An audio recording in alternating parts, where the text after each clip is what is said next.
introduction, Honorable Speaker, the preparation of this budget was undertaken in circumstances like never before. We knew of calamities that have affected a country or a region within a country. But what we have endured with COVID-19 through 2020 is sui generis. When I presented the budget 2020-2021, we could not have imagined that the global economy, already in throes of a slowdown, would be pushed into an unprecedented contraction. We could not have also imagined then that our people, as those in other countries, would have to endure the loss of near and dear ones and suffer hardships brought about due to a health crisis. The risk of not having a lockdown was far too high. Within 48 hours of declaring a 3-week-long complete lockdown, the Prime Minister announced the Pradhan Mantri Garib Kalyan Yojana, valued at 2.76 lakh crores, that provided free food grain to 800 million people, free cooking gas for 80 million families for months, and cash directly to over 400 million farmers, women, elderly, the poor, and the needy. Even as a large section of citizens stayed home, milk, vegetables, fruit suppliers, health and sanitary workers, truck drivers, railways and public transport workers, bank employees, electricity workers, annadatas, police, firemen, and the armed forces all had to go about their work as normal, but with the additional anxiety of the virus hanging over them. We recognize this, and I think I speak on behalf of everybody in this august house when I express my heartfelt gratitude to these men and women for how they were able to carry out their work and duty to provide for the nation's basics over those crucial months. Speaker, sir, for public good, honorable members of parliament and members of legislative assemblies too offered their salaries. In May 2020, the government announced the Atmanirbhar Bharat package. To sustain the recovery further into the year, we also rolled out 2 more Atmanirbhar packages, 2 and 3.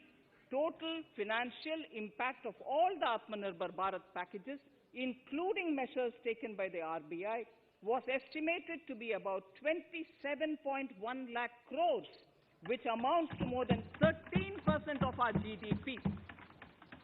As a government, we kept a watch on the situation and were proactive in our responses. The government, led by the Prime Minister, stretched its resources to deliver for most vulnerable sections of our society, the poorest of the poor, the Dalits, the tribals, the elderly, the migrant workers, and our children. The Pradhan Mantri Garib Kalyan Yojana, the 3 Atmanirbhar packages, and announcements made later were like 5 mini budgets in themselves. The Atmanirbhar packages accelerated our pace of structural reforms, redefinition of MSMEs, commercialization of the mining sector, agriculture and labor reforms, privatization of public sector undertakings, One Nation, One Ration Card, production-linked incentive schemes are some of the notable reforms carried out during this period. Faceless income tax assessment, DBT, and financial inclusion are the others. Today, India has 2 vaccines available and has begun medically safeguarding not only her own citizens against COVID-19, but also those of 100 or more countries. It is added comfort to know that 2 or more vaccines are also expected soon. Honorable Prime Minister launched the vaccination drive by crediting and thanking our scientists. We are ever grateful for the strength and rigor of their efforts. Having said that, we are all reminded time and again that our fight against COVID-19 continues into 2021. Now, just as it happened after the two world wars, there are signs that the political, economic, and strategic relations in the post-COVID world are changing. This moment in history is the dawn of a new era, one in which India is well poised to truly be the land of promise and hope. I borrow the words of Rabindranath Tagore. Faith is the bird that feels the light and sings when the dawn is still dark. Faith is the bird that feels the light and sings when the dawn is still dark. In this spirit, I can't help but recall the joy that we as cricket-loving nation felt after the Team India's recent spectacular success in Australia. It has reminded us of all the qualities that we as a people, particularly our youth, epitomize of having abundant promise and the unsuppressed thirst to perform and to succeed. Today, data shows that India now has one of the lowest death rate of 112 per million population and one of the lowest active cases of about 130 per million. This has laid the foundation to the revival we are seeing now in the economy. This budget will be the first of this new decade. This budget will also be a digital budget, and that has happened with all your support. So far, only 3 times has a budget followed a contraction in the economy. All such contractions earlier were as a result of situations typical to India. This time, the contraction in our economy is due to a global pandemic, just like in several other countries. Having said that, I want to confidently state that our government is fully prepared to support and facilitate the economy's reset. This budget provides every opportunity for our economy to raise and capture the pace that it needs for a sustainable growth.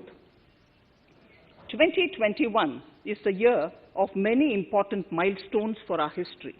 I mention a few of these. It is the 75th year of independence, 60 years of Goa's accession to India, 50 years of the 1971 India-Pakistan War. It will be the year of the 8th census of independent India. It will also be India's turn at the BRICS presidency, the year for our Chandrayaan-3 mission, and the Haridwar Mahakumbh.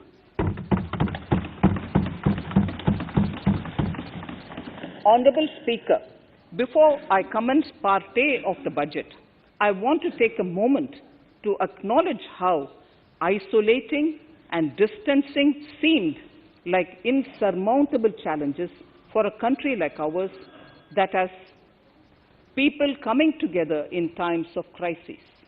It hurts us in many ways. It hurt us in many ways. I bow my head in respect to every citizen for the endurance shown in facing what was an undeniably a tough year for all our physical and mental well-being. Part A. In Part A, I wish to lay a vision for Atmanirbhar Bharat. Atmanirbhar Bharat or Atmanirbharta is not a new idea. Ancient India was largely self-reliant and equally a business epicenter of the world. Atmanirbhar Bharat is an expression of the 130 crore Indians who have full confidence in their capabilities and skills.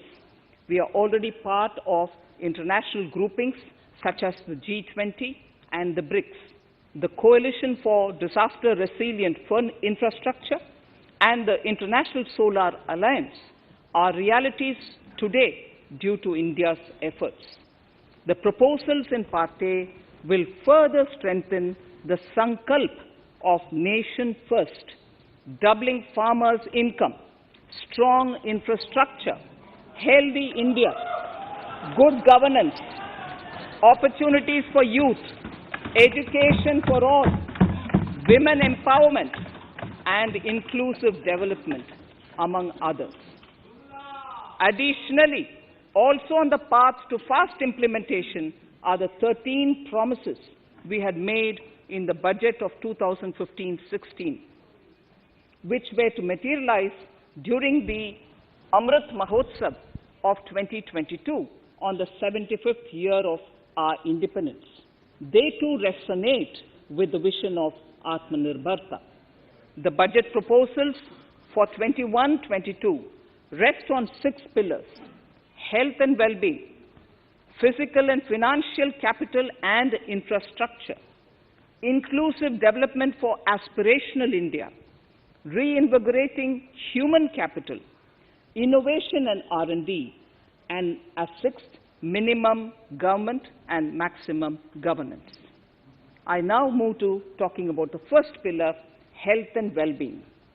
Even at the outset, I would like to say that the investment on health infrastructure in this budget has increased substantially. Progressively, as institutions absorb more, we shall commit more. Taking a holistic approach to health, we focus on strengthening 3 areas: preventive, curative, and well-being.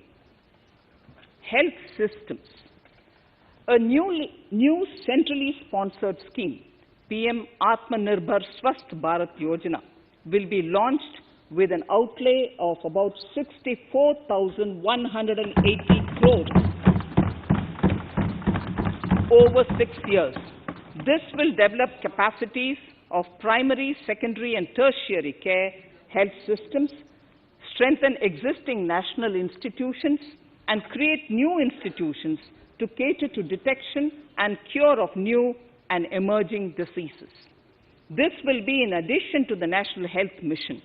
The main interventions under the scheme are support for over 17,000 rural and 11,000 urban health and wellness centers, setting up integrated public health labs in all districts, and 3,382 block public health units in 11 states, establishing critical care hospital blocks in 602 districts and 12 central institutions, strengthening of National Center for Disease Control, its 5 regional branches and 20 metropolitan health surveillance units, expansion of the integrated health information portal to all states and UTs to connect all public health labs, operationalization of 17 new public health units, and strengthening of 33 existing public health units at points of entry, that is, at 32 airports, 11 seaports, and 7 land crossings, setting up of 15 health emergency operations centers and 2 mobile hospitals, and setting up of a National Institution for One Health, a regional research platform for WHO, World Health Organization, Southeast Asia Region Office, 9 biosafety level 3 laboratories, and 4 regional national institutes for virology. Nutrition. To strengthen nutritional content, delivery, outreach, and outcome, we will merge the supplementary nutrition program and the Poshan Abhiyan and launch the Mission Poshan 2.0. We shall adopt an intensified strategy to improve nutritional outcomes across 112 aspirational districts. Universal coverage of water supply. The World Health Organization has repeatedly stressed the importance of clean water, sanitation, and clean environment as a prerequisite to achieving universal health. The Jal Jeevan Mission Urban will be launched. It aims at universal water supply in all 4,378 urban local bodies with 2.86 crores household tap connections, as well as liquid waste management in 500 Amrit cities. It will be implemented over 5 years with an outlay of 2,87,000 crores.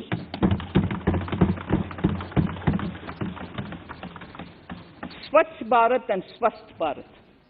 For further Swachhata of urban India, we intend to focus on complete fecal sludge management and wastewater treatment, source segregation of garbage, reduction in single-use plastic, reduction in air pollution by effectively managing waste from construction and demolition activities, and bioremediation of all legacy dump sites. The Urban Swachh Bharat Mission 2.0 will be implemented with a total financial allocation of 1,41,678 crores over a period of 5 years from 2021. Clean air. To tackle the burgeoning problem of air pollution, I propose to provide an amount of 2,217 crores of rupees for 42 urban centers with a million-plus population in this budget. Scrapping policy. We are separately announcing, Honorable Speaker, a voluntary vehicle scrapping policy to phase out old and unfit vehicles. This will help in encouraging fuel-efficient, environment-friendly vehicles, thereby reducing vehicular pollution and oil import bills. Vehicles would undergo fitness tests in automated fitness centers after 20 years in case of personal vehicles and after 15 years in case of commercial vehicles. Details of the scheme will be separately shared by the ministry. Vaccines. The pneumococcal vaccine, a made-in-India product, is presently limited to only 5 states. It will be rolled out across the country. This will avert more than 50,000 child deaths annually. Honorable Speaker, I have provided 35,000 crores of rupees for COVID-19 vaccines in this year 21-22. I am committed to provide further funds if required.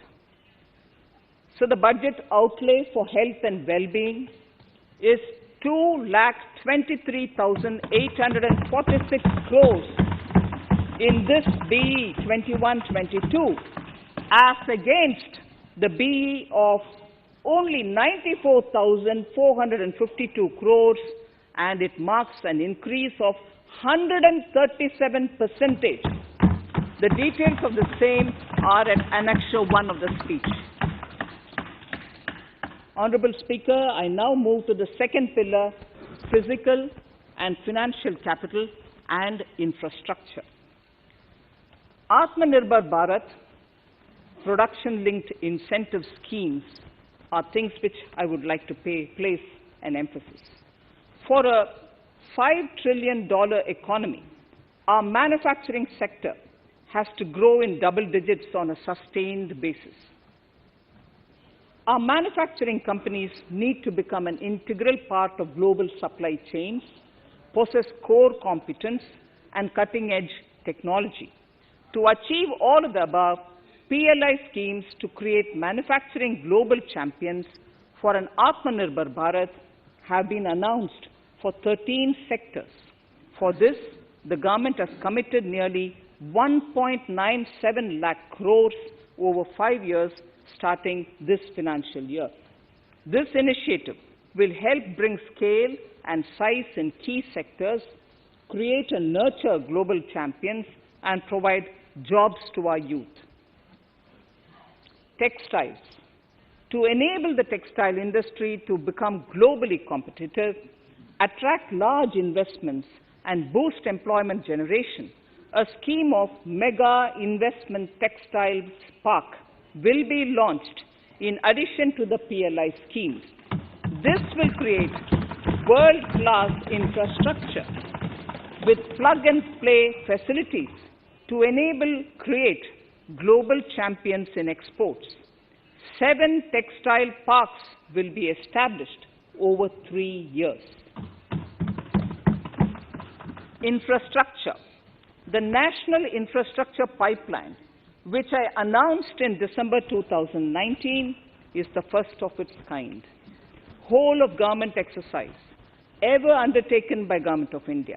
The NIP was launched with 6,835 projects. The project pipeline has now expanded to 7,400 projects. Around 217 projects worth rupees 1.10 lakh crores under some key infrastructure ministries have been completed. The NIP is a specific target which this government is committed to achieving over the coming years. It will require major increase in funding from both the government and the financial sector. In this budget, I propose to take concrete steps to do this in 3 ways. Firstly, by creating the institutional structures. Secondly, by a big thrust on monetizing assets. And thirdly, by enhancing the share of capital expenditure in central and state budgets. Infrastructure needs long-term debt financing. A professionally managed development financial institution is necessary to act as a provider, enabler, and catalyst for infrastructure financing. Accordingly, I shall introduce a bill to set up a development financial institution. I have provided a sum of 20,000 crore rupees to capitalize this institution. The ambition is to have a lending portfolio of at least 5 lakh crores for this DFI within 3 years' time. Debt financing of InvITs and REITs by foreign portfolio investors will be enabled by making suitable amendments in the relevant legislations. This will further ease access of finance to InvITs and REITs, thus augmenting funds for infrastructure and real estate sectors. Asset monetization. Monetizing operating public infrastructure. Monetizing operating public infrastructure assets is a very important financing option for new infrastructure construction. A national monetization pipeline of potential brownfield infrastructure assets will be launched. An asset monetization dashboard will also be created for tracking the progress and to provide visibility to investors. Some important measures in the direction of monetization are National Highways Authority of India and the PGCIL each have sponsored one InvIT that will attract international and institutional investors. 5 operational roads with an estimated enterprise value of 5,000 crores of rupees are being transferred to the NHAI InvIT. Similarly, transmission assets of value 7,000 crores will be transferred to the PGCIL InvIT. Railways will monetize dedicated freight corridor assets for operations and maintenance after commissioning. A next lot of airports will be monetized for operations and management concessions.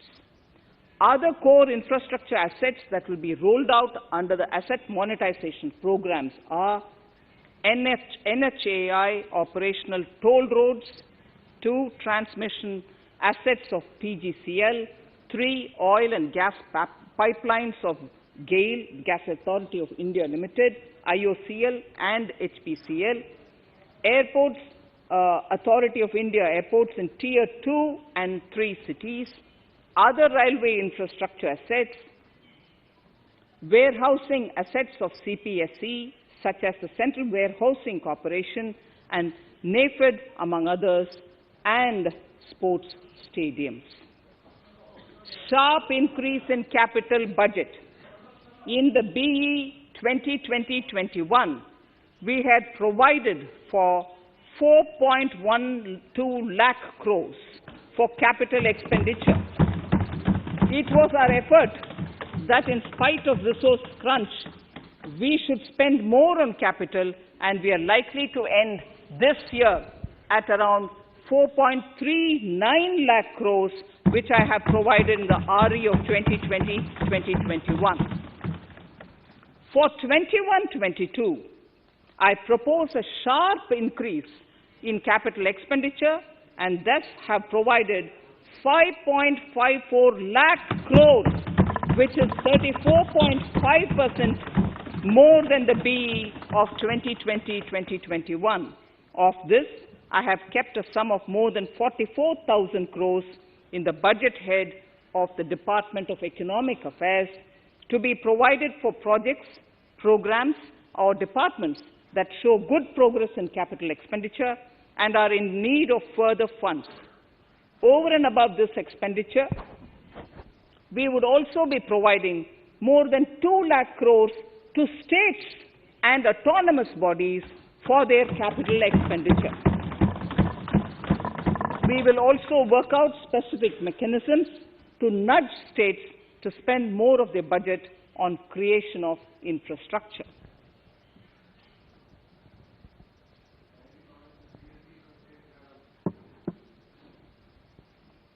Roads and highways infrastructure. More than 13,000 kilometer length of roads at a cost of 3.3 lakh crores has already been awarded under the 5.35 lakh crores Bharatmala Pariyojana project, of which 3,800 kilometers have been constructed. By March 2022, we would be awarding another 8,500 kilometers and complete an additional 11,000 kilometers of national highway corridors. To further augment road infrastructure, more economic corridors are also being planned. Some are 3,500 kilometers of national highway works in the state of Tamil Nadu at an investment of 1.03 lakh crores. These include Madurai-Kollam corridor, Chittoor-Tachur corridor, and construction will start next year. Second, 1,100 kilometers of national highway works in the state of Kerala at an investment of 65,000 crores, including 600 kilometer section of Mumbai-Kanyakumari corridor in Kerala. Third, 675 kilometers of highway works in the state of West Bengal at a cost of 25,000 crores, including upgradation of existing road Kolkata-Siliguri.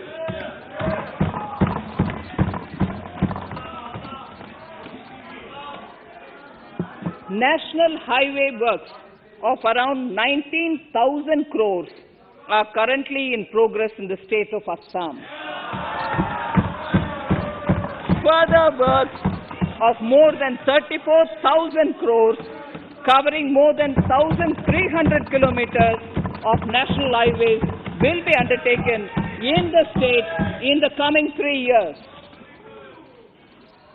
Some of the flagship corridors and other important projects that would see considerable activity in 2021-22 are in Annexure 2 to my speech. I am also providing an enhanced outlay of 1,18,101 lakh crores, 1,18,101 crores for Ministry of Road Transport and highway, of which 1,08,230 crores is for capital, the highest ever provided. Railway infrastructure. Honorable Speaker, sir, Indian Railways have prepared a National Rail Plan for India 2030. The plan is to create a future-ready railway system by 2030, bringing down the logistic costs for an industry is at the core of our strategy to enable Make in India. It is expected that Western Dedicated Freight Corridor and Eastern Dedicated Freight Corridor will be commissioned by June 2022.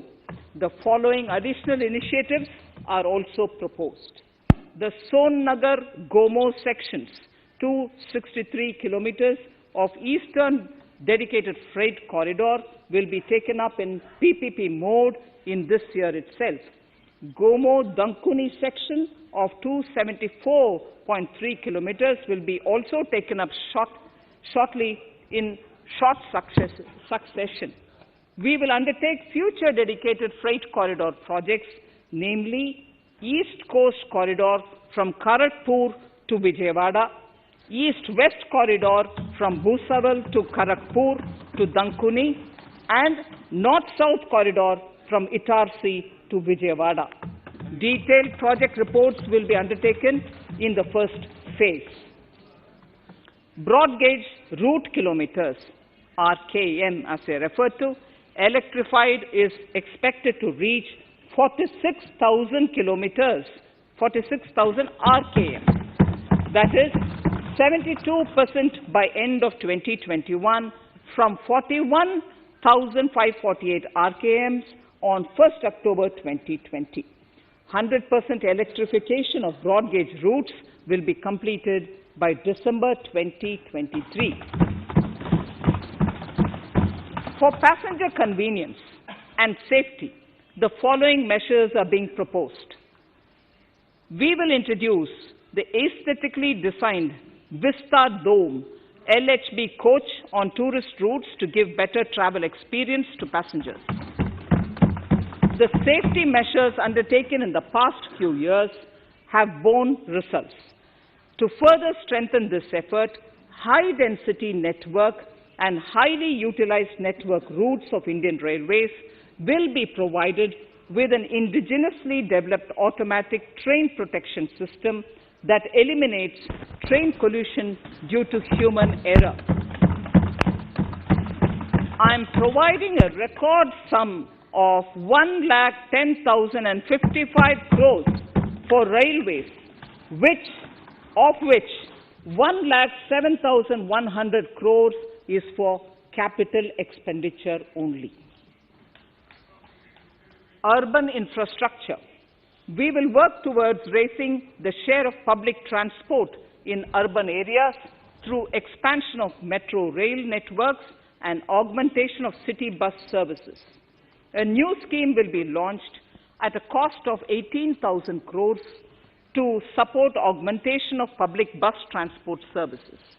The scheme will facilitate deployment of innovative PPP models to enable private sector players to finance, to acquire, to operate, and to maintain over 20,000 buses. The scheme will boost the automobile sector, provide fillip to economic growth, create employment opportunities for our youth, and enhance ease of mobility for urban residents. A total of 702 kilometers of conventional metro is operational, and another 1,016 kilometers of metro and RRTS is under construction in 27 cities. Two new technologies, that is Metro Light and Metro Neo, will be deployed to provide metro rail systems at much lesser cost with same experience, convenience, and safety in Tier 2 cities and peripheral areas of Tier 1 cities also. Central counterpart funding will be provided to Kochi Metro Railway Phase 2 of 11.5 kilometer at a cost of 1,957.05 crores. Chennai Metro Railway Phase 2 of 118.9 kilometers at a cost of 63,246 crores. Bengaluru Metro Railway Project Phase 2A and 2B of 58.19 kilometers at a cost of 14,788 crores. Nagpur Metro Rail Project Phase 2 and Nashik Metro at a cost of 5,976 crores and 2,092 crores respectively. Power infrastructure.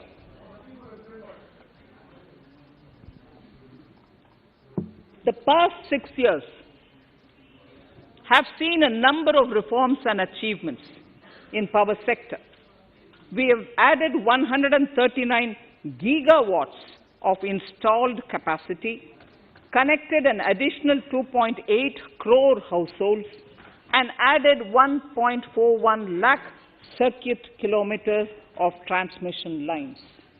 The distribution companies across the country are monopolies, either government or private. There is a need to provide choice to the consumers by promoting competition. A framework will be put in place to give consumers alternatives to choose from among more than one distribution companies. I read that sentence again. A framework will be put in place to give consumers alternatives to choose from among more than one distribution company. The viability of distribution companies is a serious concern.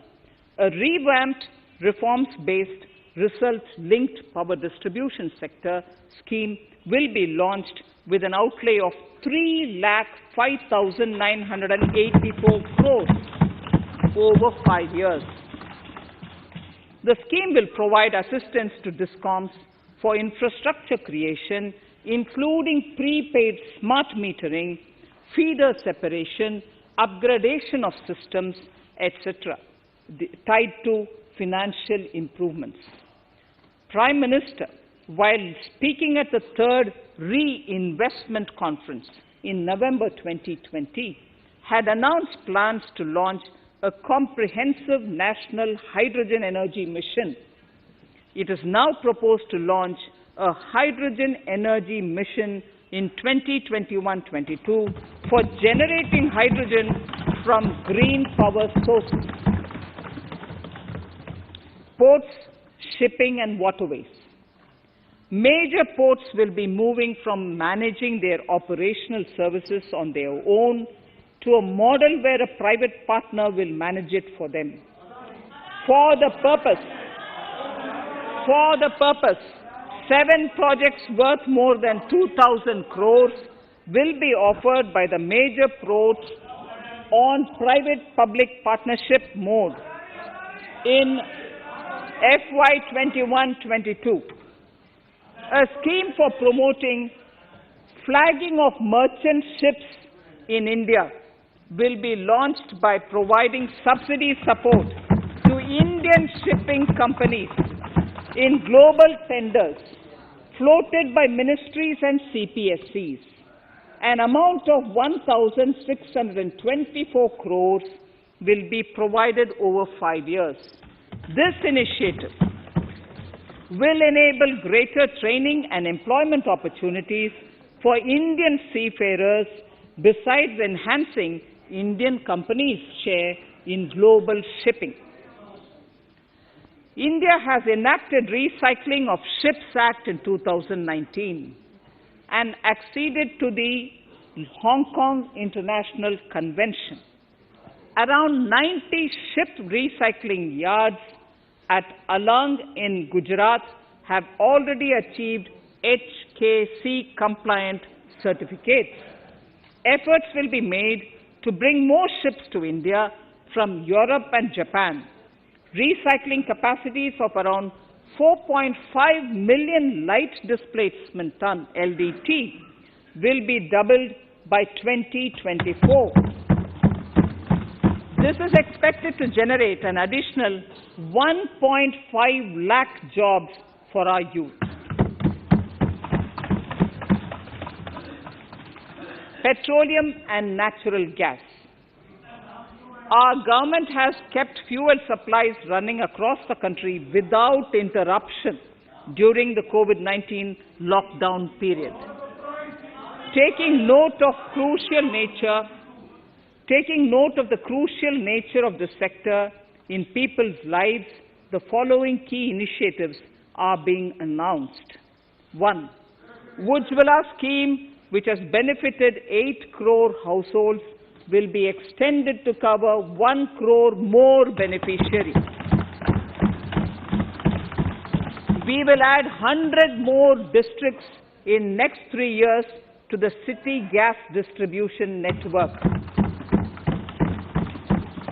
A gas pipeline project will be taken up in the Union Territory of Jammu and Kashmir. An independent gas transport system operator will be set up for facilitation and coordination of booking of common carrier capacity in all natural gas pipelines on a non-discriminatory open access basis.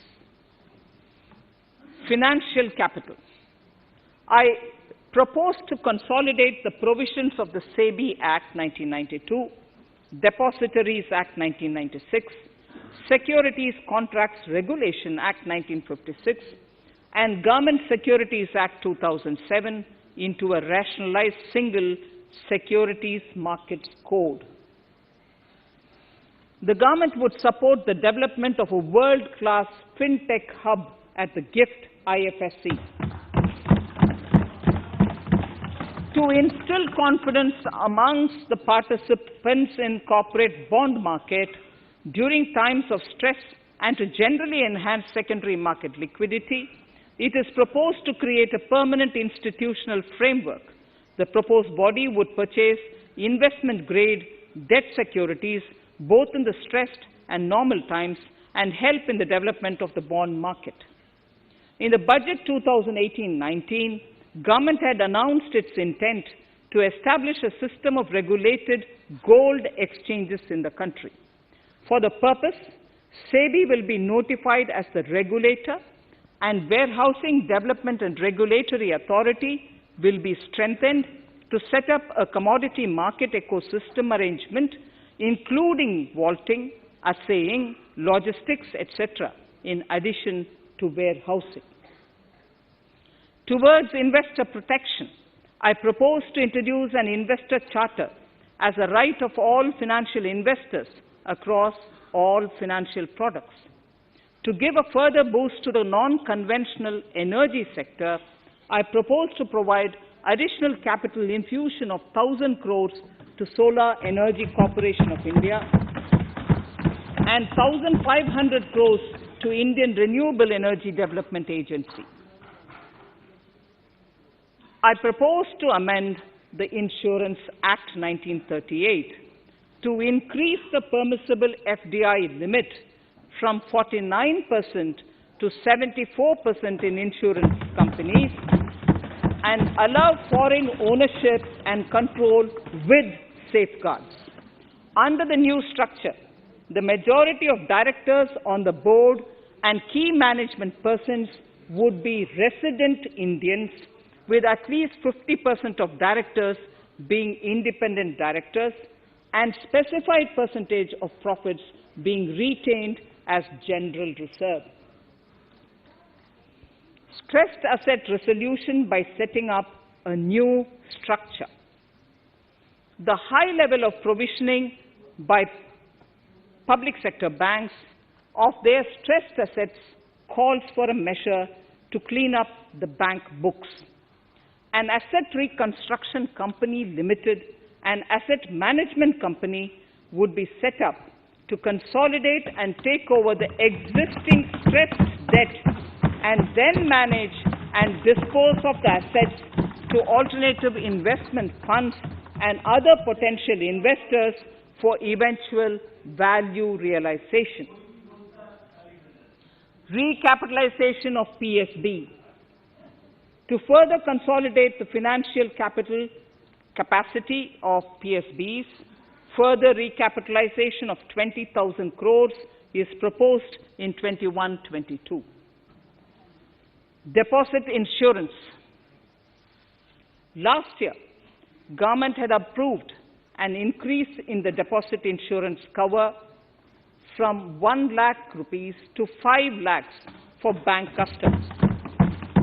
I shall be moving amendments to DICGC Act 1961 in this session itself to streamline the provision so that if a bank is temporarily unable to fulfill its obligations, the depositors of such bank can get easy and time-bound access to their deposits to the extent of the deposit insurance cover.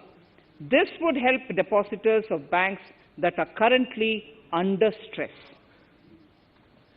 To improve credit discipline, while continuing to protect the interests of small borrowers, for NBFCs with minimum asset size of 100 crores, the minimum loan size eligible for debt recovery under the Securitization and Reconstruction of Financial Assets and Enforcement of Security Interests SARFAESI Act 2002, it is proposed to be reduced from the existing level of 50 lakhs to 20 lakhs.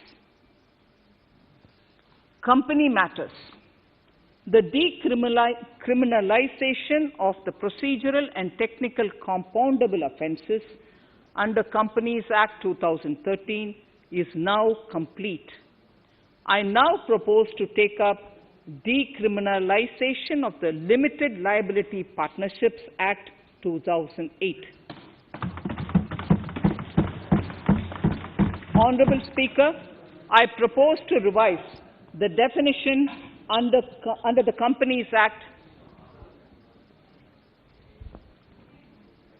2013 for small companies by increasing the threshold for paid-up capital from not exceeding 50 lakh to not exceeding 2 crores and turnover from not exceeding 2 crores to not exceeding 20 crores.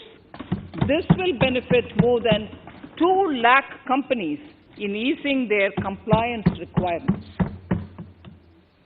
As a further measure which directly benefits startups and innovators, I propose to incentivize the incorporation of one-person companies by allowing one-person companies to grow without any restriction on paid-up capital and turnover, allowing their conversion into any other type of company at any time, reducing the residency limit for an Indian citizen to set up an one-person company from 182 days to 120 days, and allow also non-resident Indians to incorporate OPCs in India. This will be a big boost for startups. To ensure faster resolution of cases, the NCLT framework will be strengthened, e-court system shall be implemented, and alternate methods of debt resolution and special framework for MSMEs shall be introduced. During the coming fiscal, we will be launching data analytics, artificial intelligence, machine learning driven MCA 2.1 version to MCA 21 version 3.0. MCA 21 version 3.0. This version 3.0 will have additional modules for e-scrutiny, e-adjudication, e-consultation, and compliance management. Disinvestment and strategic sale. In spite of COVID-19, we have kept working towards strategic disinvestment. A number of transactions, namely BPCL, Air India, Shipping Corporation of India, Container Corporation of India, IDBI Bank, Bharat Earth Movers Limited, Pavan Hans, Neelachal Ispat Nigam Limited, among others, would be completed in 21-22. Other than IDBI Bank, we propose to take up the 2 public sector banks and 1 general insurance company in the year 21-22. This would require legislative amendments, and I propose to introduce the amendments in this session itself. In 21-22, we would also bring the IPO of LIC, for which I am bringing the requisite amendments in this session itself. In the Atmanirbhar package, I had announced that we will come out with a policy of strategic disinvestment of public sector enterprises. I am happy to inform the House that the government has the government has approved the said policy. The policy provides a clear roadmap for disinvestment in all non-strategic and strategic sectors. We have kept 4 areas that are strategic, where bare minimum CPSEs will be maintained and rest privatized. In the remaining sectors of all CPSEs will be privatized. The main highlights of the policy are mentioned in Annexure 3. To fast forward the disinvestment policy, I am asking NITI to work out on the next list of centre public sector companies that would be taken up for strategic disinvestment. To similarly incentivize states to take to disinvestment of their public sector companies, we will work out an incentive package of central funds to states. Idle assets will not contribute to Atmanirbhar Bharat. The non-core assets largely consist of surplus land with government ministries and departments and public sector enterprises. Monetizing of land can either be by way of direct sale or concession, or by similar means. This requires special abilities, and for this purpose, I propose to use a special purpose vehicle in the form of a company that would carry out this activity. In order to ensure timely completion of closure of sick or loss-making CPSEs, we will introduce a revised mechanism that will ensure timely closure of such units. I have estimated 1,75,000 crores as receipts from disinvestment in BE 21-22.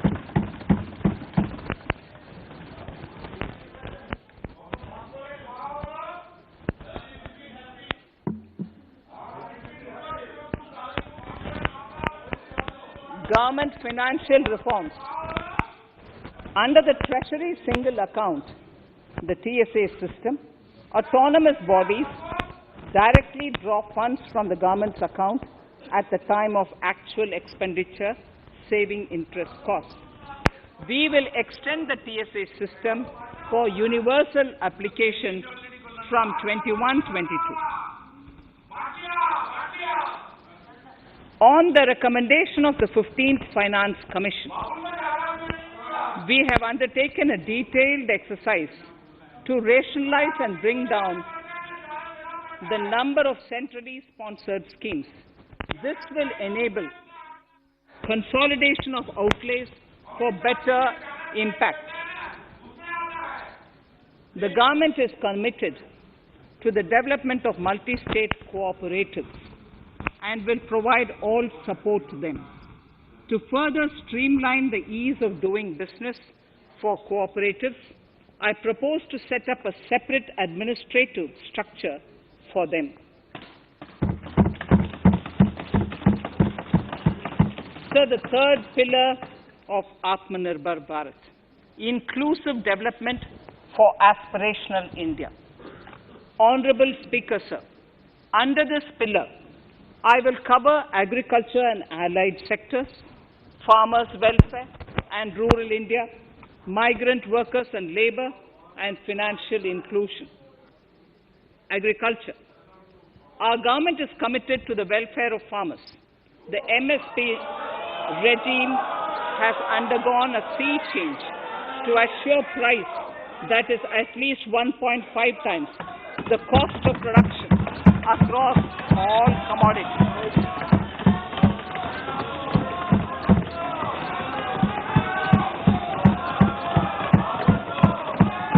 The procurement has also continued to increase at a steady pace.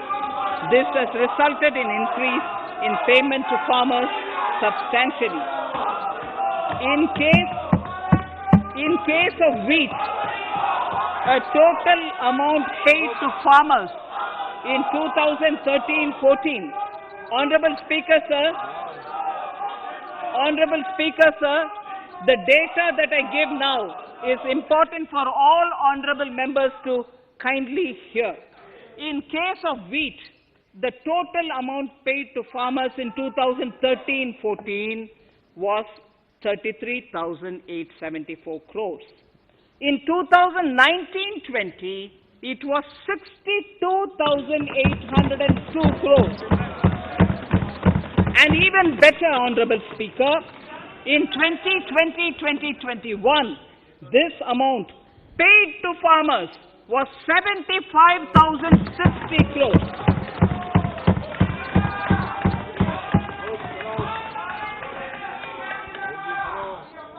Honorable Speaker, again an important fact, the number of wheat growing farmers that were benefited increased in 2020-21 to 43.36 lakhs compared to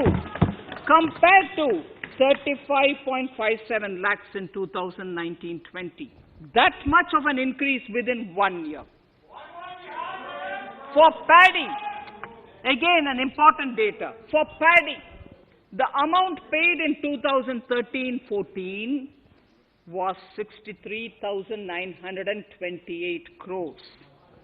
In 2019-20, this increased to 1,41,930 crores. Even better, in 2020-2021,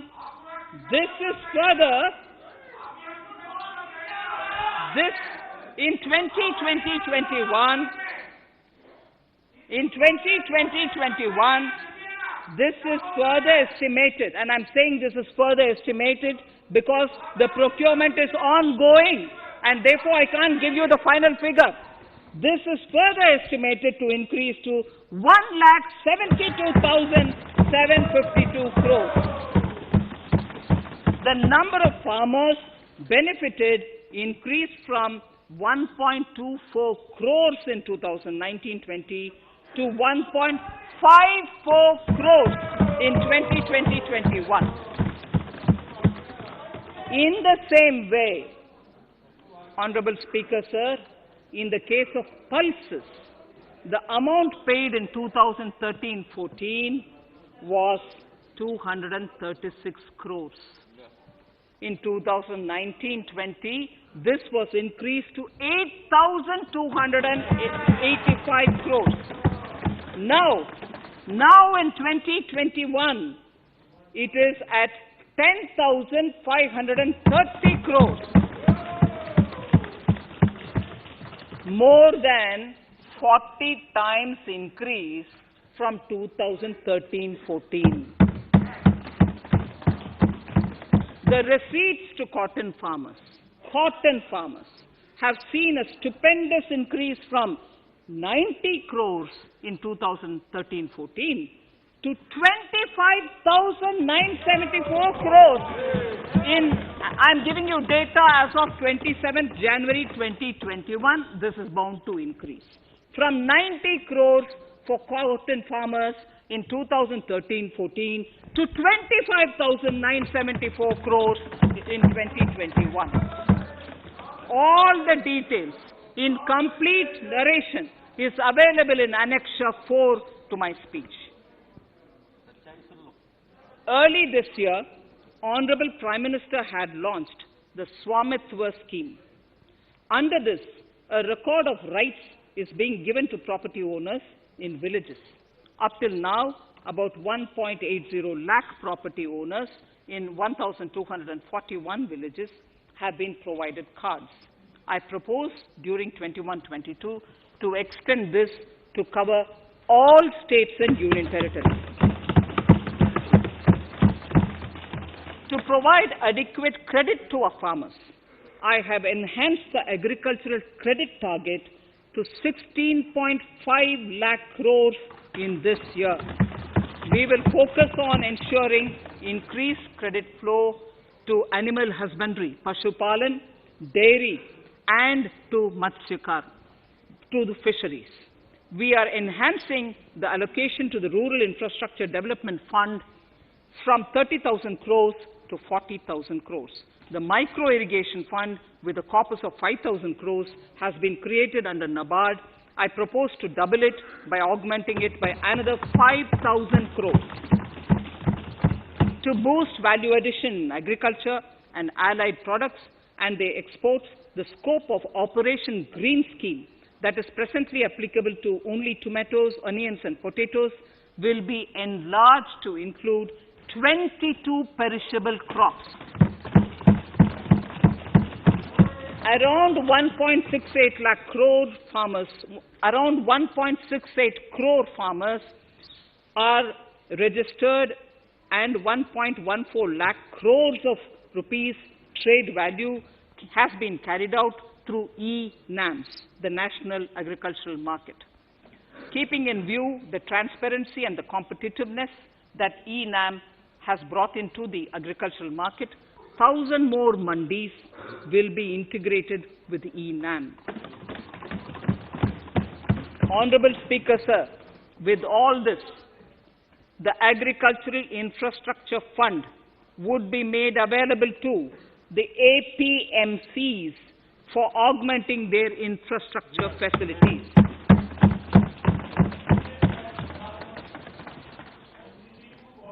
Fisheries. I am proposing substantial investments in the development of modern fishing harbors and fish landing centers. To start with, 5 major fishing harbors, Kochi, Chennai, Visakhapatnam, Paradip, and Petua Ghat, will be developed as hubs for economic activity. We will also develop inland fishing harbors and fish landing centers along the banks of rivers and waterways. Seaweed farming is an emerging sector with potential to transform the lives of coastal communities. It will provide large-scale employment and additional incomes. To promote seaweed farming and cultivation, I propose a multi-purpose seaweed park to be established in Tamil Nadu. Migrant workers and laborers. We have launched the One Nation, One Ration Card scheme, through which beneficiaries can claim their rations anywhere in the country. Migrant workers in particular benefit from the scheme. Those staying away from their families can partially claim their ration where they are stationed, while their family in their native places can claim the rest. I am happy to inform you that One Nation, One Ration Card plan is under implementation by 32 states and union territories, reaching about 69 crore beneficiaries. That's a total of 86% beneficiaries covered. The remaining 4 states and UTs will be integrated in the next few months. To further extend our efforts towards the unorganized labor force, migrant workers in particular, I propose to launch a portal that will collect relevant information on gig workers, building and construction workers, among others. This will help formulate health, housing, skill, insurance credit, and food schemes for all migrant workers. We will conclude a process that began 20 years ago with the implementation of the 4 labor codes. For the first time globally, social security benefits will be extended to gig and platform workers.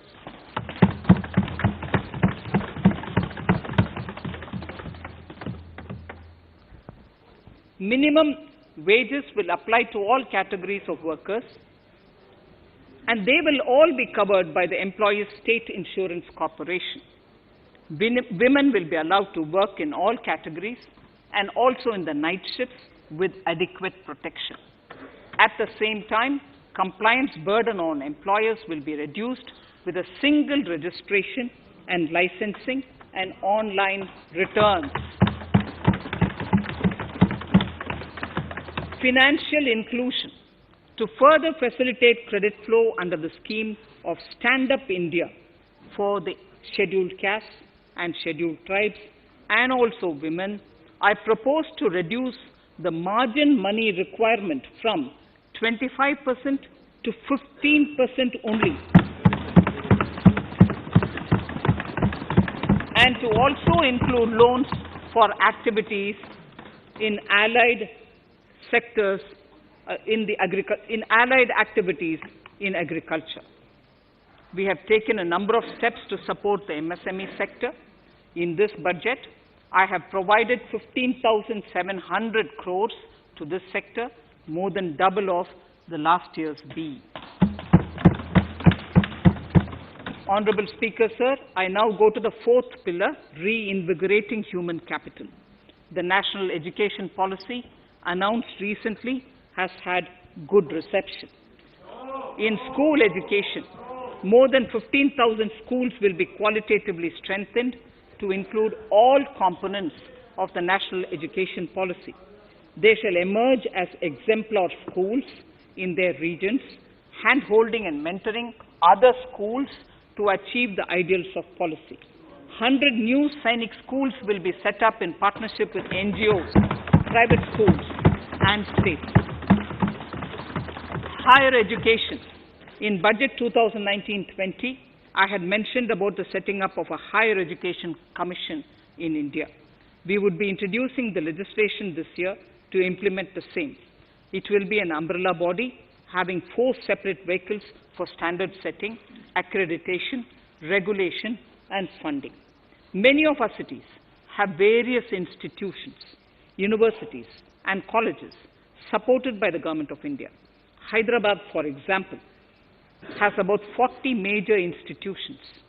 In 9 such cities, we will create a formal umbrella structure so that these institutions can have better synergy while also retaining their internal autonomy.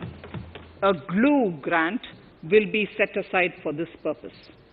For accessible higher education in Ladakh, I propose to set up a central university in Leh.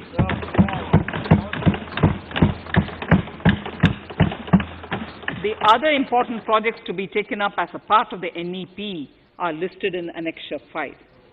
Scheduled caste and scheduled tribes welfare. We have set ourselves a target of establishing 750 Eklavya model residential schools in our tribal areas.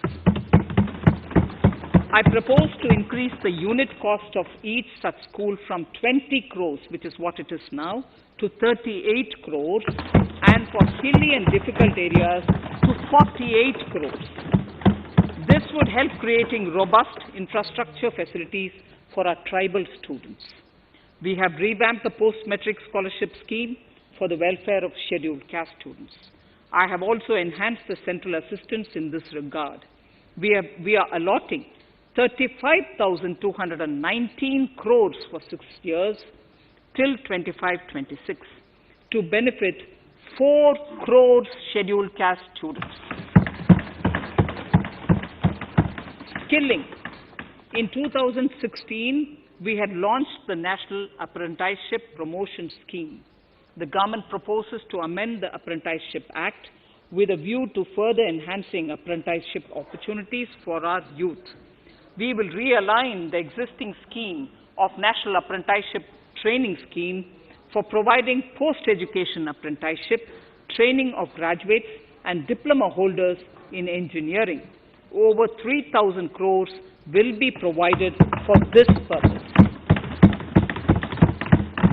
An initiative is underway, Honorable Speaker, in partnership with the United Arab Emirates to benchmark skill qualifications assessment, and certification, accompanied by the deployment of certified workforce.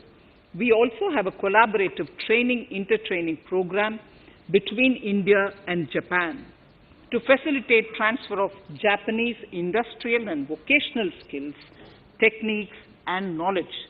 We will take forward this initiative with many more countries also.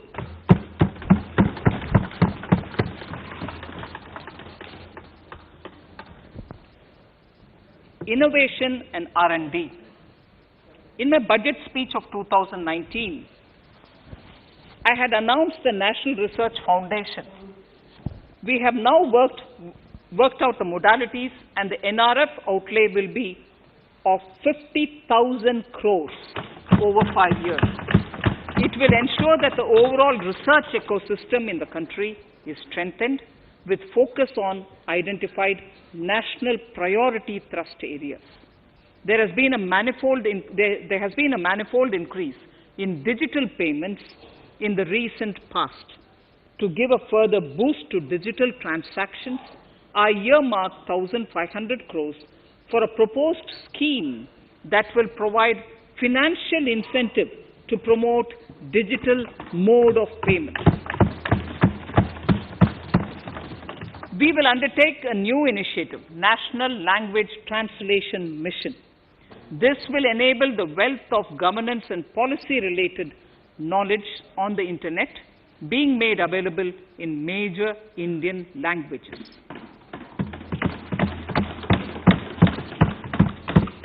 The new Space India Limited, a PSU, under the Department of Space, will execute the PSLV CS-51 launch, carrying the Amazonia satellite from Brazil, along with a few smaller Indian satellites. As part of the Gaganyaan mission activities, 4 Indian astronauts are being trained on generic spaceflight aspects in Russia. The first unmanned launch is slated for December 2021. Our oceans are a storehouse of living and non-living resources.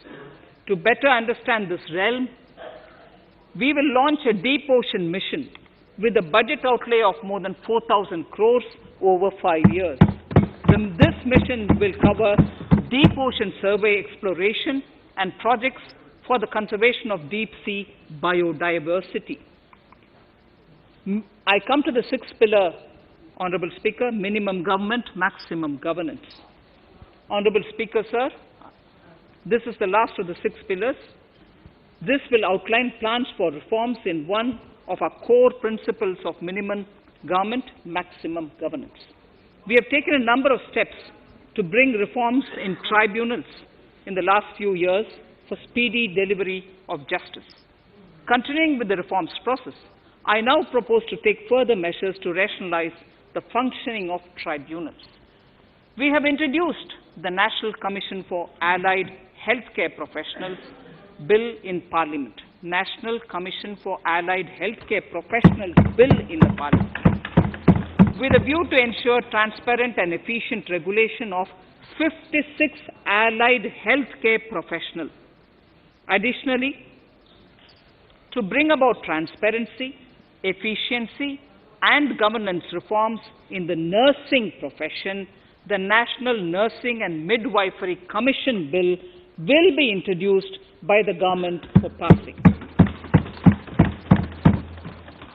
To have ease of doing business for those who deal with government or CPSEs and carry out contracts, I propose to set up a conciliation mechanism and mandate its use for quick resolution of contractual disputes. This will instill confidence in private investors and contractors. Honorable Speaker, sir, the forthcoming census could be the first digital census in the history of India.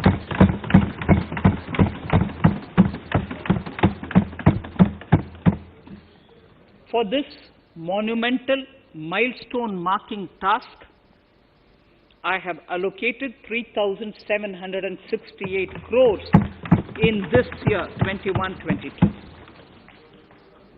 Honorable Speaker, Goa is celebrating the Diamond Jubilee year of the state's liberation from Portuguese rule. From the Government of India's side, I propose to grant 300 crores to the Government of Goa for the celebration. I propose to provide 1,000 crores for the welfare of tea workers, especially women and children in Assam and West Bengal. A special scheme will be devised for the same.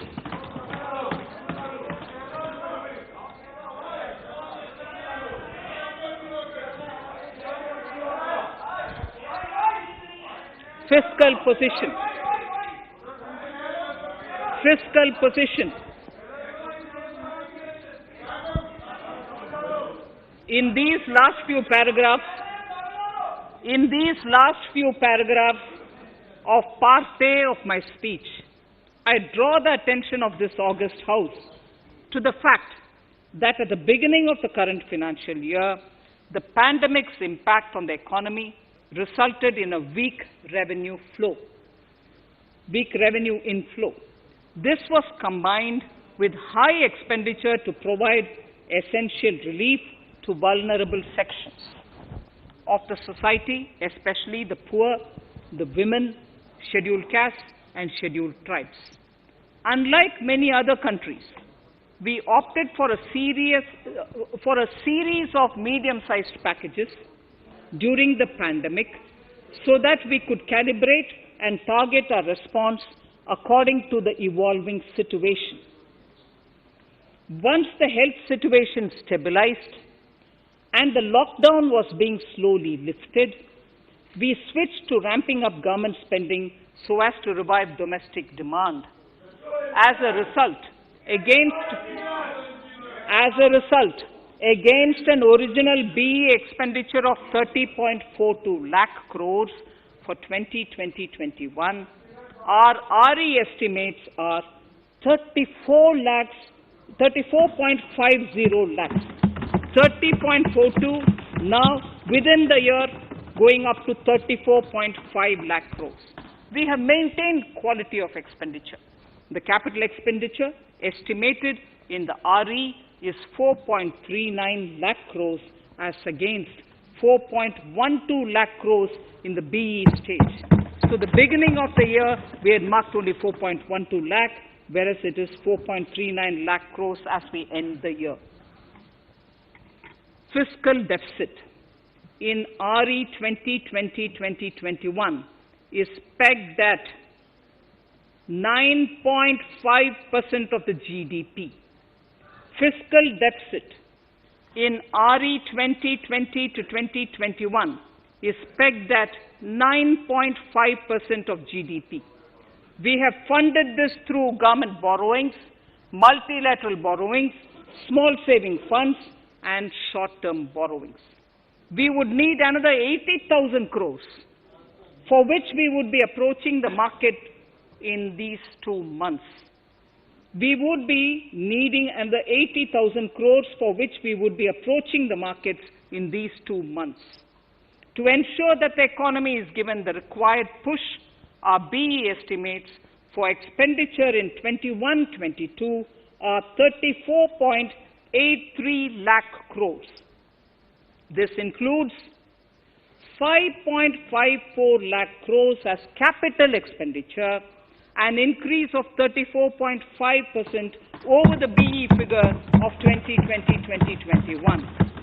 The fiscal deficit in BE 21-22 is estimated to be 6.8% of the GDP. The gross borrowing from the market for the next year would be around 12 lakh crores. We plan to continue with our path of fiscal consolidation and intend to reach the fiscal deficit level below 4.5% of the GDP by 2025-2026, with a fairly steady decline over the period. We hope to achieve the consolidation by first increasing the buoyancy of tax revenue through improved compliance, and secondly, by increased receipts from monetization of assets, including public sector enterprises and land. The Contingency Fund of India is being proposed to be augmented. The Contingency Fund of India is being proposed to be augmented from 500 crores to 30,000 crores through finance bill. In accordance with the views of the 15th Finance Commission, we are allowing a normal ceiling of net borrowing for the states at 4% of GSDP for the year 21-22. A portion of this ceiling will be earmarked to be spent on incremental capital expenditure. Additional borrowing ceiling of 0.5% of the GSDP will also be provided subject to conditions. States will be expected to reach a fiscal deficit of 3% of GSDP by 2023-24 as recommended by the 15th Finance Commission. In the July 2019-20 budget, I introduced the Statement 27 on extra budgetary resources. It disclosed the borrowings of the government agencies that went towards funding Government of India schemes and whose repayment burden was on the government.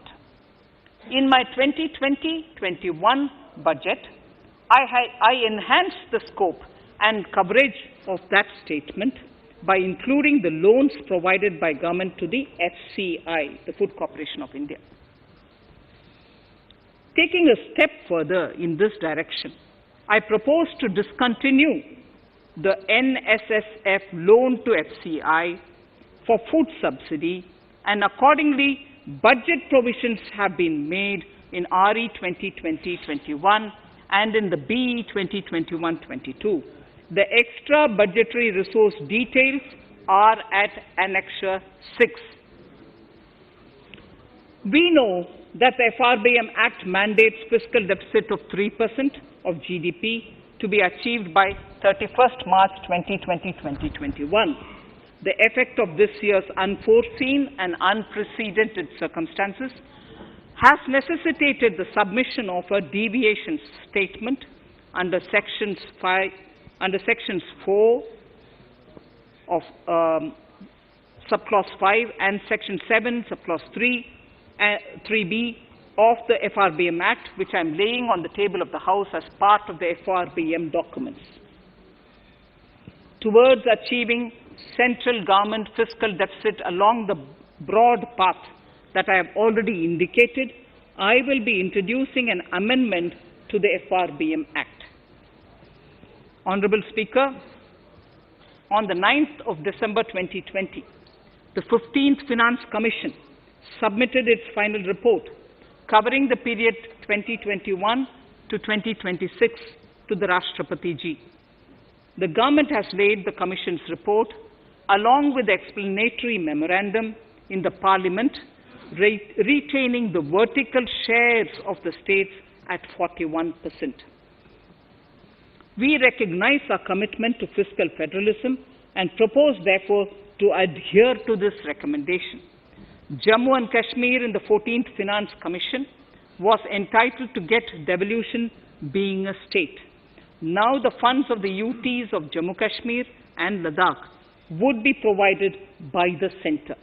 I have also provided on the Commission's recommendation 1,18,452 crores as revenue deficit grant to 17 states in 21-22 as against 74,340 crores to 14 states in 2020-21.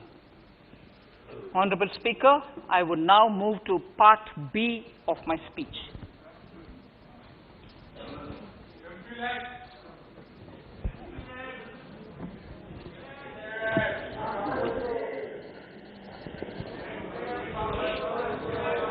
Honorable Speaker, the world is facing a serious challenge of the pandemic and its aftershock.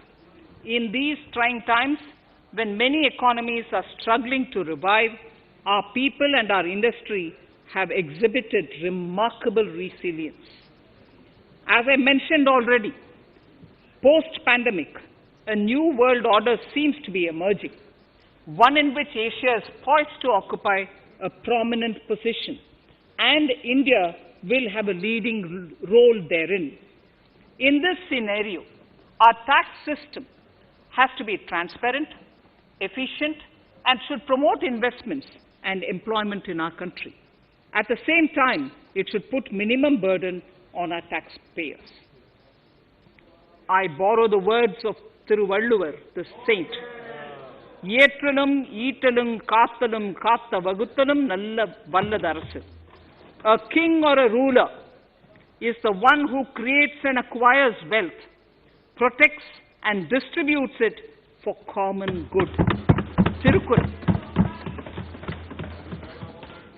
Direct tax proposals. Keeping this in mind, the words of Tirukkural, our government introduced a series of reforms in the direct tax system for the benefit of our taxpayers and the economy. Few months prior to the pandemic, in order to attract investments, we slashed our corporate tax rate to make it among the lowest in the world. The dividend distribution tax too was abolished. The burden of taxation on small taxpayers was eased by increasing rebates. In 2020, the return filers saw a dramatic increase to 6.48 crores from 3.31 crores in 2014. In the direct tax administration, we had recently introduced the faceless assessment and faceless appeal.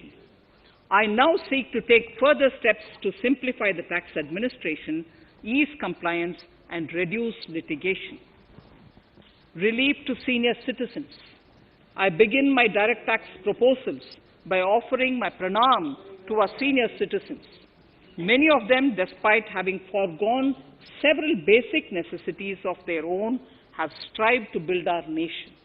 Now in the 75th year of independence of our country, when we continue our endeavor with renewed vigor, we shall reduce compliance burden on our senior citizens who are 75 years of age and above. For senior citizens who only have pension and interest income, I propose exemption from filing their income tax returns.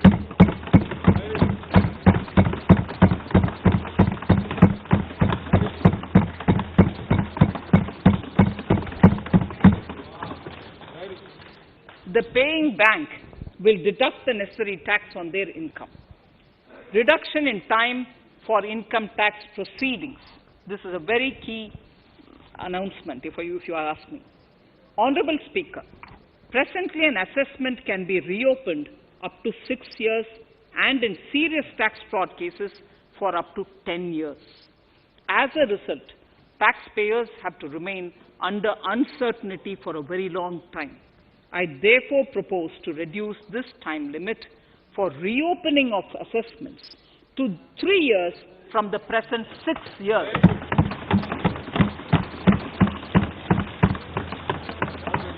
In serious tax evasion cases too, only where there is evidence of concealment of income of 50 lakh or more in a year. In serious tax evasion cases too, only where there is evidence of concealment of income of 50 lakh or more in a year can the assessment be reopened up to 10 years. Even this reopening can be done only after the approval of the Principal Chief Commissioner, the highest level of income tax department. Setting up the Dispute Resolution Committee. Honorable Speaker, it has been the resolve of this government to reduce litigation which mars the present taxation system. The government came out with the Direct Taxation Vivad Se Vishwas scheme to give taxpayers an opportunity to settle long-pending disputes and be relieved to further strain on their time and resources. The response from taxpayers has been the best ever, as over 110,000 taxpayers have already opted to settle tax disputes of over 85,000 crores under the scheme. To further reduce litigation for small taxpayers, I propose to constitute a dispute resolution committee for them, which will be faceless to ensure efficiency, transparency, and accountability. Anyone with a taxable income up to 50 lakh and disputed income up to 10 lakh shall be eligible to approach the committee. Faceless IT-AT. For ease of compliance and to reduce discretion, we are committed to make the taxation processes faceless. The government has already introduced faceless assessment and appeal this year. The next level of income tax appeal is the Income Tax Appellate Tribunal. I now propose to make this tribunal faceless. We shall establish a national faceless Income Tax Appellate Tribunal Center. All communication between the tribunal and the appellant shall be electronic. Where personal hearing is needed, it shall be done through video conferencing. Relaxations to NRI. When non-resident Indians return to India, they have issues with respect to their accrued incomes in their foreign retirement accounts. This is usually due to mismatch in taxation period. They also face difficulties in getting credit for Indian taxes in foreign jurisdictions. I propose to notify rules for removing their hardship of double taxation. Exemption from audit. Currently, if your turnover exceeds 1 crore, you have to get your accounts audited. In February 2020 budget, I had increased the limit for tax audit to 5 crores for those who carry out 95% of their transactions digitally. To further incentivize digital transactions and to reduce compliance burden, I propose to increase this limit for tax audit for such persons from 5 crores to 10 crores. Relief for dividend. In the previous budget, I had abolished the dividend distribution tax in order to incentivize investment. Dividend was made taxable in the hands of shareholders. Now, in order to provide ease of compliance, I propose to make dividend payment to rate and InvIT exempt from TDS. Further, as the amount of dividend income cannot be estimated correctly by the shareholders for paying advance tax, I propose to provide that advance tax liability on dividend income shall arise only after the declaration or payment of dividend. Also, for the foreign portfolio investors, I propose to enable deduction of tax on dividend income at lower treaty rate. Attracting foreign investment into infrastructure sector. In the last budget, for attracting foreign investment in the infrastructure sector, we had granted 100% tax exemption, subject to certain conditions, to foreign sovereign wealth funds and pension funds on their income from investment in Indian infrastructure. We have noticed that few of such funds are facing difficulties in meeting some of the conditions. In order to ensure that a large number of funds invest in India, I propose to relax some of these conditions relating to prohibition on private funding, restriction on commercial activities, and direct investment in infrastructure. In order to allow funding of infrastructure by issue of zero-coupon bonds, I propose to make notified infrastructure debt funds eligible to raise funds by issuing tax-efficient zero-coupon bonds. Affordable housing.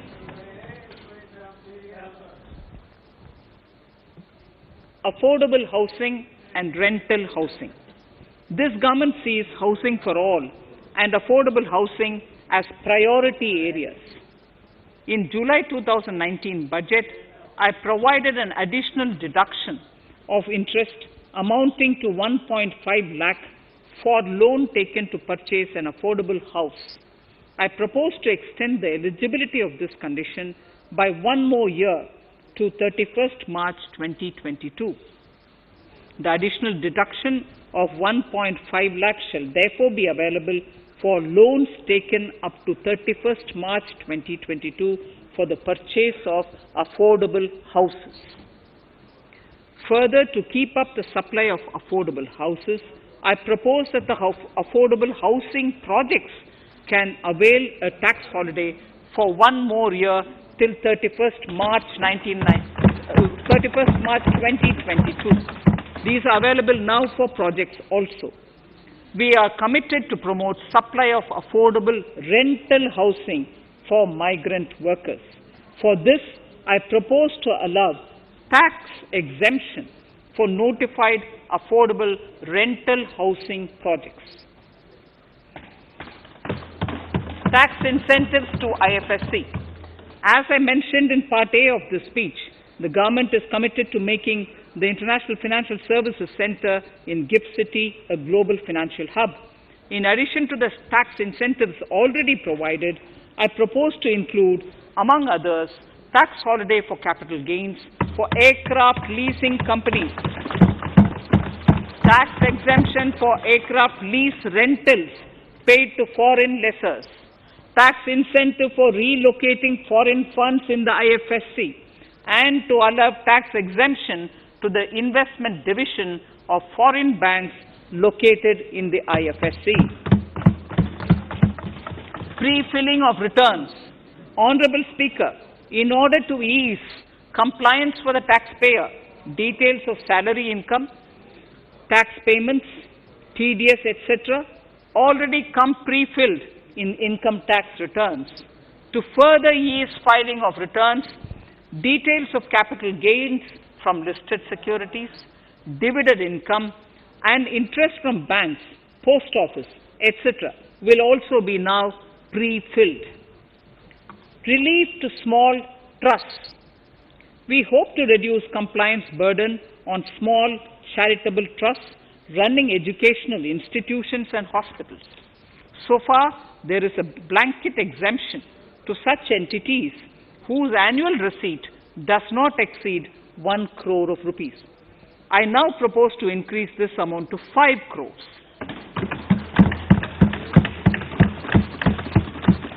Labor welfare. We have noticed that some employers deduct the contribution of employees toward provident funds, superannuation funds, and other social security funds, but do not deposit these contributions within the specified time. For these employees, this means a loss of interest or income. In cases where an employer later becomes financially unviable, non-deposit results in a permanent loss for the employees. In order to ensure that employees' contributions are deposited on time, I reiterate that the late deposit of employees' contribution by the employer will not be allowed as deduction to the employer.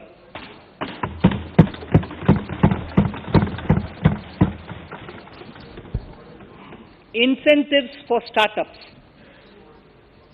In order to incentivize startups in the country, I propose to extend the eligibility for claiming tax holiday for startups by one more year, till 31st March 2022. Further, in order to incentivize funding for the startups, I propose to extend the capital gains exemption for investment in startups by one more year, till 31st March 2022. Sir, I now come to indirect tax proposals. GST. Before I come to my indirect tax proposals, I would like to appraise the House on GST. The GST is now 4 years old, and we have taken several measures to further simplify it. Some of the measures include nil return through SMS, quarterly return and monthly payment for small taxpayers, electronic invoice system, validated input tax statements, pre-filled editable GST return, and staggering of returns filing. The capacity of GST and system has also been enhanced. We have also deployed deep analytics, and artificial intelligence to identify tax evaders and fake billers and launched special drives against them. The results speak for themselves. We have made record collections in the last few months. The GST Council has painstakingly thrashed out thorny issues. As chairperson to the Council, I want to assure this House that we shall take every possible measure to smoothen the GST further and to remove anomalies such as inverted duty structure. Custom duty rationalization. Our custom duty policy should have the twin objective of promoting domestic manufacturing and helping India get on to global value chain and export better. The thrust now has to be on easy access to raw materials and exports of value-added products. Towards this, last year, we started overhauling the customs duty structure, eliminating 80 outdated exemptions. I also thank everyone who responded overwhelmingly to a crowdsourcing call for suggestions on this revamp.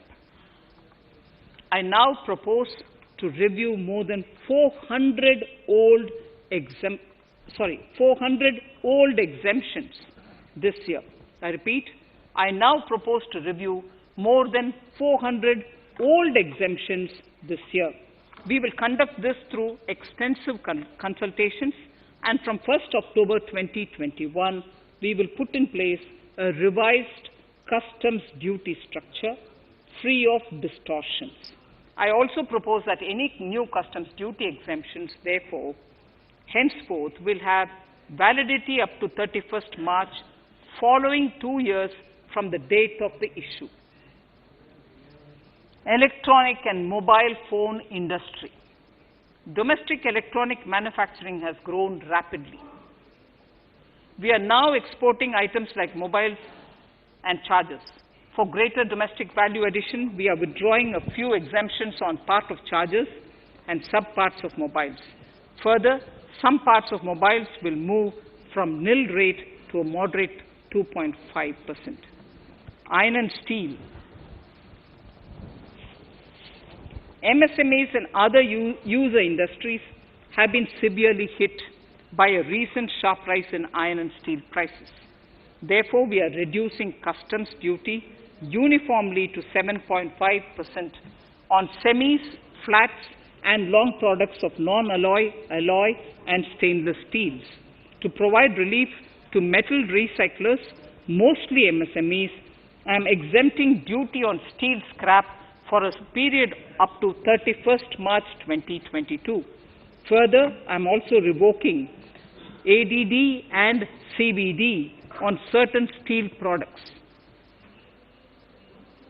Also, to provide relief to copper recyclers, I am reducing duty on copper scrap from 5% to 2.5%. Textiles. The textile sector generates employment and contributes significantly to the economy. There is a need to rationalize duties on raw material inputs to man-made textiles. We are now bringing nylon chain on par with polyester and other man-made fibers. We are uniformly reducing the BCD rates on caprolactam, nylon chips, nylon fiber, and yarn to 5%. This will help the textile industry, MSMEs, and also overall exports. Chemicals. We have calibrated customs duty rates on chemicals to encourage domestic value addition and to remove inversions. Apart from other items, we are reducing customs duty on naphtha to 2.5% to correct inversion. Gold and silver presently attract a basic customs duty of 12.5%.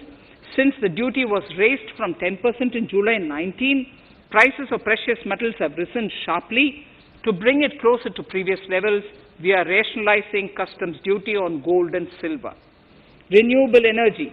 In Part A, we have already acknowledged that solar energy has huge promise for India. To build up domestic capacity, we will notify a phased manufacturing plan for solar cells and solar panels. At present, to encourage domestic production, we are raising duty on solar inverters from 5% to 20% and on solar lanterns from 5% to 15%. Capital equipment and auto parts. There is immense potential in manufacturing heavy capital equipment domestically. We will comprehensively review the rate structure in due course. However, we are revising duty rates on certain items immediately. We propose to withdraw exemptions on tunnel boring machine. It will attract a customs duty of 7.5% and its parts a duty of 2.5%. We are raising customs duty on certain auto parts to 15% to bring them on par with general rate on auto parts. MSME products. We are proposing certain changes to benefit MSMEs. We are increasing duty from 10 to 15% on steel screws and plastic builderwares. On prawn feed, we increase it from 5 to 15%. We are rationalizing exemption on import of duty-free items as an incentive to exporters of garments, leather and handicraft items. Almost all of these items are made domestically by our MSMEs. We are withdrawing exemption on imports of certain kinds of leathers as they are domestically produced in good quantity and quality, mostly by MSMEs. We are also raising customs duty on finished synthetic gemstones to encourage domestic processing. Agriculture products to benefit farmers. We are raising customs duty on cotton from nil to 10%, on raw silk and silk yarn from 10 to 15%. We are also withdrawing end-use based concession on denatured ethyl alcohol. Currently, rates are being uniformly calibrated to 15% on items like maize, bran, rice bran, oil cake, and animal feed additives. There is an immediate need to improve agricultural infrastructure so that we produce more while also conserving and processing agricultural output efficiently. This will ensure enhanced remuneration for our farmers. To earmark resources for this purpose, I propose an agricultural infrastructure and development cess on a small number of items. However, while applying this cess, we have taken care not to put additional burden on consumers on most items. Rationalization of procedures and easing of compliance. For their judicious application, we propose certain changes in the provisioning related to ADD, anti-dumping duty, and CVD, countervailing duty levies. To complete customs investigation, we are prescribing definite timelines. In 2020, we rolled out the Turant Customs Initiative, which brought in faceless, paperless, and contactless customs measures. With effect from September 2020, we have implemented a new procedure for administration of rules of origin. This has helped in putting a check on misuse of FTAs. The specific details of direct and indirect tax changes proposed are listed in the annexure to my speech. Honorable Speaker, sir, with these words, I commend the budget to this august House. Thank you.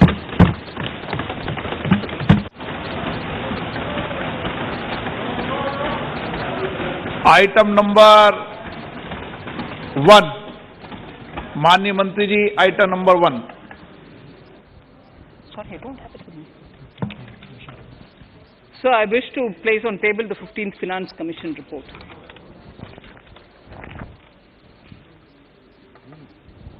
Item number 3, माननीय मंत्री जी।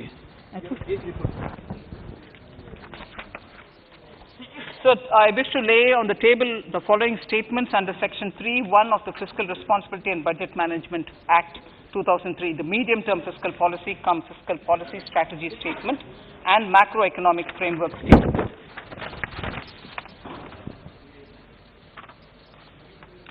Item number 4.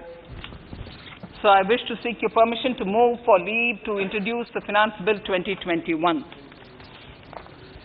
प्रश्न ये कि विधेयक को पुनर्स्थापित करने की अनुमति प्रदान की जाए। जो सदस्य इसके पक्ष में हाँ कहें, जो सदस्य इसके विरोध में ना कहें, मेरे विचार में निर्णय हाँ वालों के पक्ष में हुआ, हाँ वालों के पक्ष हुआ। माननीय मंत्री जी विधेयक को So I wish to स्थापित करें। introduce the bill. Shri Prahlad Joshi ji.